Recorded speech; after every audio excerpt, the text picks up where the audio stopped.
I love Mohammad. जी हाँ, आजकल ये ट्रेंड जो ये हैशटैग है ये सोशल मीडिया पर और टीवी चैनल्स पे इसका बहुत बोलबाला है।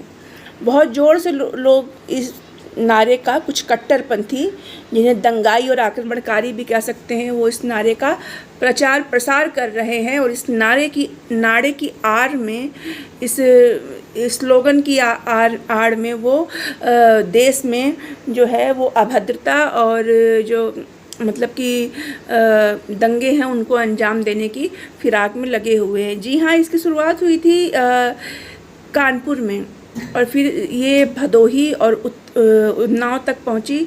उसके बाद में इस चिंगारी को इतनी हवा मिल गई है कि ये हैदराबाद, मुंबई और गुजरात और राजस्थान जैसे राज्यों में भी पहुंच गई है। सवाल ये उठता है कि क्या हम भी राम नाम का नारा ऐसे ही सड़कों पर लगाते हुए घूमते हैं, या क्या हम भी जगह जगह पोस्टर टांग के ये कहते हैं कि हम भगवान राम से प्यार करते हैं? तो फिर इस तरह के नारे और इस तरह की बयानबाजी जो है वो कहाँ तक सही है? क्या हमारे देश को भी कट्टरपंथी सनातनियों की ज़रूरत है जो एकजुट होकर और पूरे देश से हिंदू विरोधी जो मतलब कि तत्व हैं उनको हटा सके? जी हाँ, मुझे लगता है, मेरे हिसाब से यही सही समय है कि हमारे देश को मतलब कि ऐसे लोगों की ज़रूरत है जो हिंदू विरोधी लोगों को देश से बाहर निकाल सकें। सवाल ये उठता है कि बाहर के आक्रमणकारियों और बाहर के आतंकवादियों से तो हम निपट लेंगे, मगर ये लोग जो देश के अंदर ही आस्तीन का सांप बने बैठे हुए हैं, इनसे निपटने का क्या तरीका और क्या उपाय है? तो इसका सिर्फ एक ही उपाय है कि हम सभी हिंदू भाई बहनों, सभी सनातनियों को एक साथ मिलकर और इस तरह के मतलब कि सरकार को आगे मतलब बढ़ावा देना है और इस तरह के सरकार का चयन करना है जो हमारे देश को हिंदू राष्ट्र बनाए।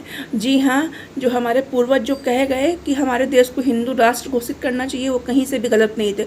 और मैं अब ऐसे देशों का भी समर्थन करती हूँ जो देश ये कहते थे कि हमारे देशों को आक्रमणकारियों, मैं किसी एक धर्म का नाम यहाँ नहीं लेना चाहूँगी, लेकिन हाँ, हमें ये बात याद रखनी चाहिए कि हमें ऐसे आक्रमणकारियों और ऐसे दंगाइयों से अब छुटकारा मिलना चाहिए, क्योंकि हमें नहीं भूलना चाहिए कि आज़ादी के पहले भी भारत पाकिस्तान बंटवारे के समय कितनी बहन बेटियों की जो मतलब कि को बेआबरू किया गया था।